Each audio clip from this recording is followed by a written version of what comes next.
What if the Canadian West was shaped not by gunfire, but by guidance, diplomacy, and trust? While the American frontier descended into violent conflict, Canada took a different path. And one of the key reasons was a man most people have never heard of. His name was Jerry Potts, and he helped shape the future of Western Canada. In the late 1800s, the prairies were changing fast. The Canadian government was moving west. The Northwest Mounted Police were newly formed, and tensions between settlers and indigenous nations were high.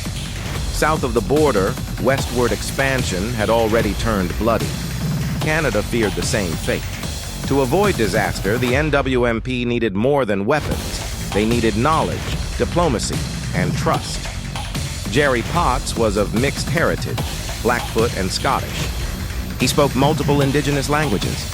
He understood the land, the people, and the customs. More importantly, he was trusted. Potts wasn't just a scout.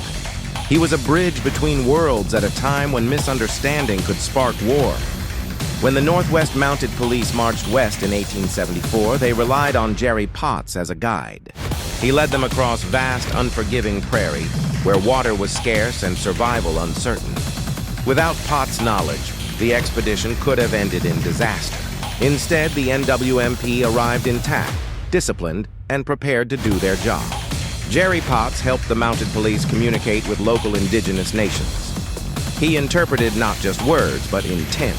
He advised restraint. He warned when tensions were rising. And he helped resolve disputes before violence could erupt. Because of people like Potts, Canada avoided the large-scale frontier wars that devastated indigenous nations in the United States. Jerry Potts didn't command armies. He didn't hold political office. But his influence shaped the tone of Canadian expansion in the West, one based more on negotiation than annihilation. That legacy still matters. History often celebrates battles and generals. But sometimes, the people who change everything are the ones who prevent violence before it begins. Jerry Potts was one of those people, an unsung architect of the Canadian West, and a reminder that trust can shape a nation.